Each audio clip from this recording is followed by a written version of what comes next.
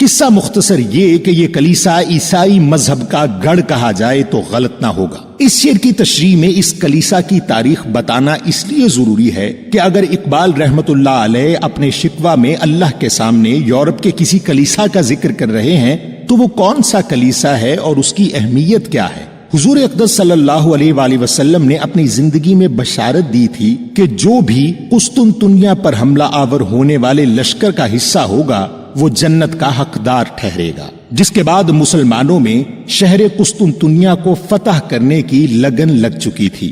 پہلی بار 48 ہجری میں حضرت عثمان رضی اللہ تعالی عنہ کے دور میں قسطنطنیہ پر حملہ کیا گیا، جس میں حضرت ایوب انصاری رضی اللہ تعالی عنہ نے بھی شرکت کی۔ اس حملے میں یہ قلعہ فتح نہ ہو سکا، لیکن حضرت ایوب انصاری رضی اللہ تعالی عنہ نے وصیت فرمائی کہ میرے فوت ہو جانے کے بعد مجھے قسطنطنیہ کے اسی قلعہ کی دیوار کے ساتھ دفن کیا جائے۔ مسلمانوں نے مختلف ادوار میں 6 بار اس قلعہ پر حملہ کیا اور آخرکار 453 عیسوی میں سلطان محمد فاتح نے ایک طویل جنگ کے بعد قسطنطنیہ کو فتح کیا اور اس شہر کا نام اسلام بول رکھا، یعنی اسلام کا بول بالا، جو بدل کر استنبول بن گیا، اور اس مشہور 581 سالہ چرچ یعنی آیا صوفیہ کو مسجد میں تبدیل کر دیا۔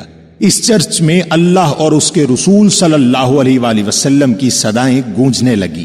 اقبال نے اس بسرے میں شکوہ کیا ہے کہ ایک طویل عرصے تک عیسائیوں کے گڑھ رہنے والے مرکز کو ہم مسلمانوں نے ایک طویل جنگ کر کے فتح کیا اور تیرا نام بلند کیا۔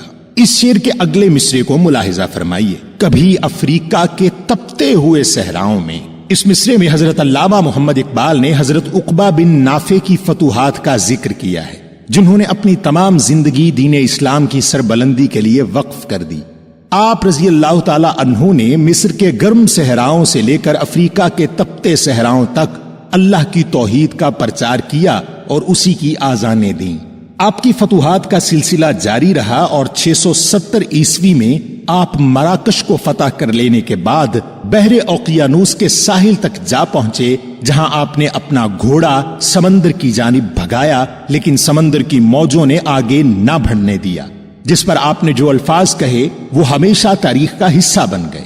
آپ رضی اللہ تعالی عنہ نے فرمایا، اے اللہ، اگر تیری زمین ختم نہ ہوتی اور سمندر آڑے نہ آتا تو میں یوں ہی تیرا نام بلند کرتے ہوئے آگے بڑھتا چلا جاتا۔ حضرت عقبہ بن نافع رضی اللہ تعالی عنہ کے حوالے سے نظم شکوہ میں آگے چل کر ایک اور شعر بھی آئے گا، تب ایک بار پھر اس پر بات کریں گے۔ ناظرین، اس بند کے پہلے 2 اشعار میں تقریباً 4 داستانیں آپ کے سامنے رکھی گئی ہیں۔ پہلے شعر میں حضرت خالد بن ولید اور حضرت طارق بن زیاد، جبکہ دوسرے شعر میں سلطان محمد فاتح اور حضرت عقبہ بن نافع رضی اللہ تعالی عنہ۔ اب اسی بند کے تیسرے شعر کی جانب بڑھیے۔ شان آنکھوں میں نہ جچتی تھی جہاں داروں کی، کلمہ پڑھتے تھے ہم چھاؤں میں تلواروں کی۔ اس شعر میں ڈاکٹر علامہ محمد اقبال نے پچھلے 2 اشعار کو بنیاد بناتے ہوئے اللہ سے شکوہ کیا ہے کہ ہمارے لیے اس دنیا کی زندگی بے وقت ہو گئی تھی، اور اس جہان میں حکومت کرنے والے بڑے بڑے حکمران یعنی سلطنت روم اور سلطنت ایران کے بادشاہ بھی تیری شان کے سامنے کچھ نہ رہے۔ ہماری آنکھوں کے سامنے ان بڑی ریاستوں والے حکمرانوں کی کوئی اوقات نہ رہی، اور یوں ہم نے سوچ لیا کہ بے شک تلواروں کے سائے میں ہماری جانیں ہی کیوں نہ چلی جائیں، ہم تیرا کلمہ پڑھتے رہیں گے اور تیرے محبوب صلی اللہ علیہ وآلہ وسلم کے دیوانے بنے رہیں گے۔ ناظرین، آج کے نئے دور میں بہت سے لوگوں کے ذہنوں میں یہ سوال اٹھتے ہیں کہ مسلمانوں کو کیا مصیبت پڑی تھی کہ وہ دوسرے مذاہب پر حملہ آور ہو کر انہیں بھی مصیبت میں ڈالتے تھے اور خود بھی مصیبت میں پڑتے تھے۔ اگر آپ نے پچھلے تمام بند سن رکھے ہیں تو پھر آپ جانتے ہوں گے کہ اللہ تعالیٰ نے قرآن میں بہت واضح انداز میں بتایا ہے کہ دین اسلام ہی وہ دین ہے جسے باقی رہنا ہے، اور اس سے پہلے آنے والے تمام مذاہب کو ختم ہونا ہے، اور یہ اسلام کے ماننے والوں کی ذمہ داری ہے کہ وہ دنیا میں صرف اسلام کا بول بالا کریں۔ اس بند میں اقبال نے مسلمانوں کی جانب سے کی جانے والی جد و جہد کا ذکر کرتے ہوئے فرمایا ہے کہ اے اللہ، تیرے نام کی خاطر ہم نے جرت و شجاعت کی ایسی داستانیں رقم کی جنہیں آج بھی پوری دنیا یاد رکھتی ہے۔ اگر آج ہماری حالت کمزور ہے تو کیا ہوا، آج تو ہم پر اپنی عنایات کر تاکہ ہم دوبارہ اپنا کھویا ہوا مقام حاصل کر سکیں۔ اب اس پورے بند کو ایک بار دوبارہ پڑھیے، آپ کو سمجھ آئے گی کہ اس کے پیچھے جو واقعات ہیں وہ کس ترتیب کے ساتھ ڈاکٹر علامہ محمد اقبال نے پیش کیے ہیں۔ تھے ہم ہی ایک تیرے مارکہ آراؤں میں، خشکیوں میں کبھی لڑتے کبھی دریاؤں میں، دی اذانیں کبھی یورپ کے کلیساؤں میں، کبھی افریقہ کے تپتے ہوئے صحراؤں میں، شان آنکھوں میں نہ جچتی تھی جہانداروں کی، کلمہ پڑھتے تھے ہم چھاؤں میں تلواروں کی۔ جواب شکوہ کے بند نمبر 19 کے مشکل الفاظ کے معنی: رگ باطل، اللہ کے نہ ماننے والے، نشتر، جراحت میں پھوڑے پر چیرا دینے والا نوکدار آلہ، آئینہ ہستی، انسان کا کردار جس میں اس کی جھلک نظر آئے، جوہر، یہاں اس سے مراد ہیرا یا موتی نہیں بلکہ سیکل ہے، اور سیکل سے مراد وہ چمک دھمک ہے جس کے بغیر آئینہ بیکار ہوتا ہے۔ قوت بازو، اپنی ذاتی طاقت، ازبر، زبانی یاد ہونا، پسر، بیٹا، قابل میراث پدر یعنی اپنے باپ کی وراثت کے قابل ہونا۔ ہر مسلمان رگ باطل کے لیے نشتر تھا، اس کے آئینہ ہستی میں عمل جوہر تھا، جو بھروسہ تھا اسے قوت بازو پر تھا۔ ہے تمہیں موت کا ڈر، اس کو خدا کا ڈر تھا، باپ کا علم نہ بیٹے کو اگر ازبر ہو، پھر پسر قابل میراث پدر کیوں کر ہو۔ تشریح: ناظرین اس بند کے پہلے شعر کو ملاحظہ فرمائیے۔ ہر مسلمان رگ باطل کے لیے نشتر تھا، اس کے آئینہ ہستی میں عمل جوہر تھا۔ ڈاکٹر علامہ محمد اقبال نے شکوہ کے بند نمبر 6 میں کیے گئے شکوے کا بڑے احسن انداز میں جواب دیا ہے۔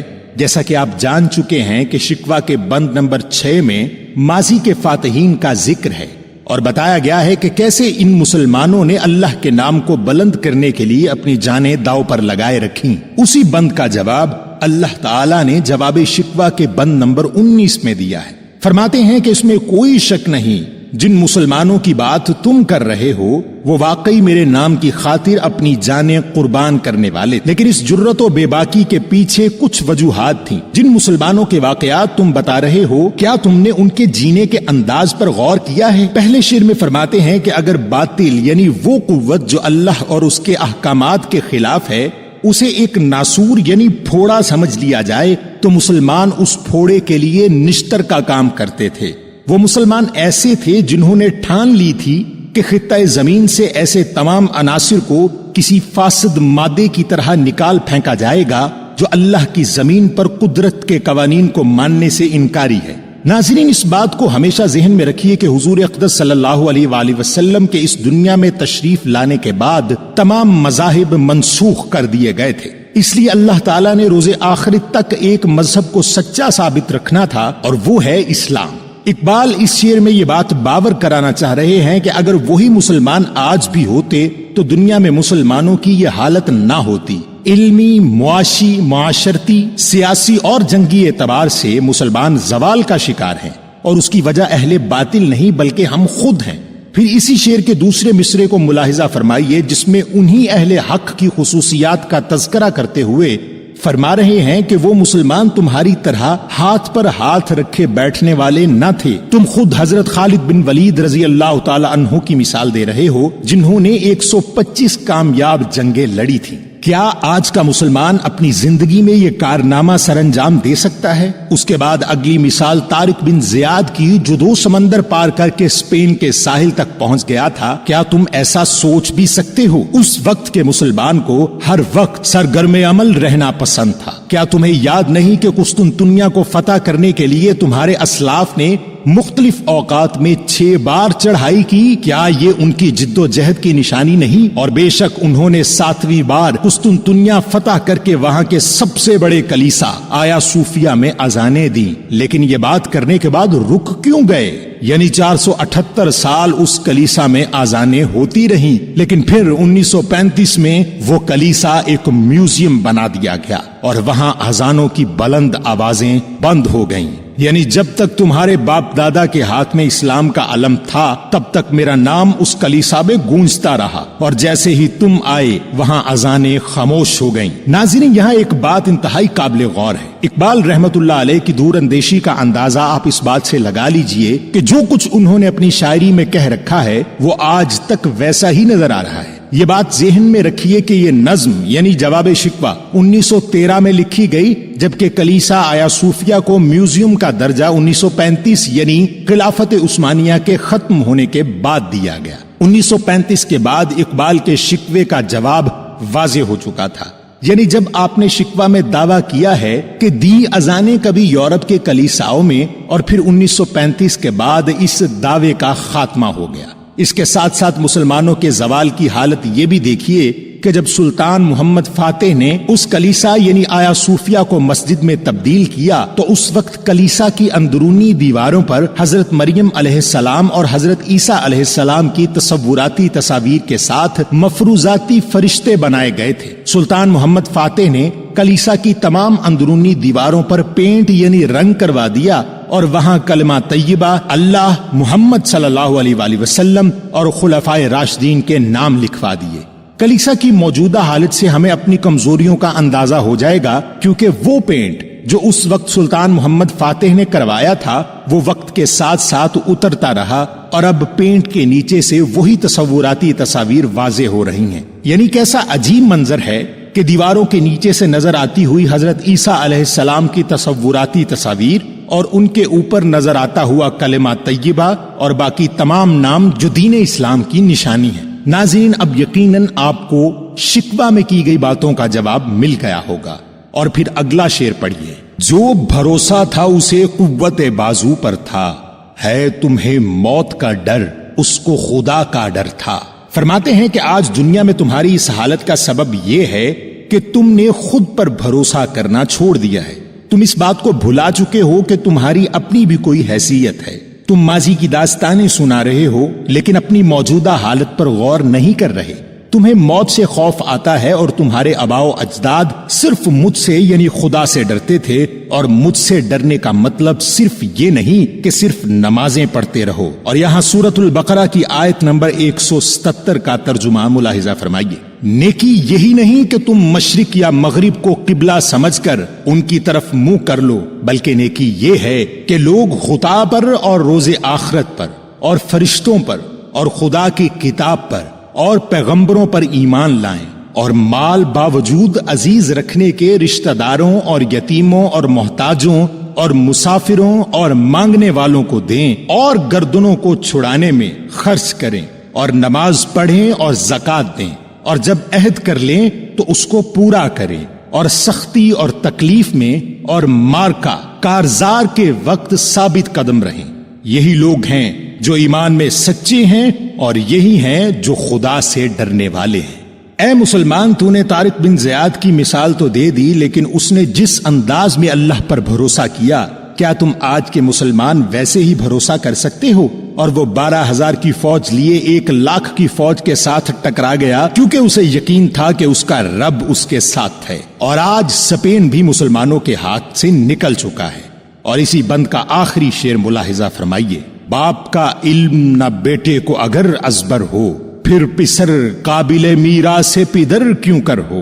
اس بند کے تیسرے شعر میں اقبال نے آج کے مسلمانوں کو بڑی واضح دلیل دی ہے، جس میں آپ فرماتے ہیں کہ تم اپنے ماضی کے فاتحین کی داستانیں تو جانتے ہو، تم یہ بھی جانتے ہو کہ وہ لوگ تمہارے بڑے تھے جو دنیا میں اللہ کا نام روشن کرتے رہے، لیکن کیا ہی اچھا ہوتا اگر تم ان کی کامیابیوں کی وجوہات کو بھی سمجھ سکتے، ان کے راستوں پر چل سکتے اور کامیاب ہو سکتے۔ تم یہ چاہتے ہو کہ بے شک تمہیں ان کی کامیابیوں کے طریقے یاد نہ بھی ہو تو بھی تمہیں ان جیسی کامیابیاں عطا کر دی جائیں۔ تم یہ چاہتے ہو کہ وہی حکومتیں، وہی عزتیں اور وہی نعمتیں تمہیں بطور وراثت عطا کر دی جائیں۔ ایسا نہیں ہو سکتا، کیونکہ تم اپنے اسلاف کی قربانیوں سے لے کر ان کے ہر عہد کو بھول چکے ہو۔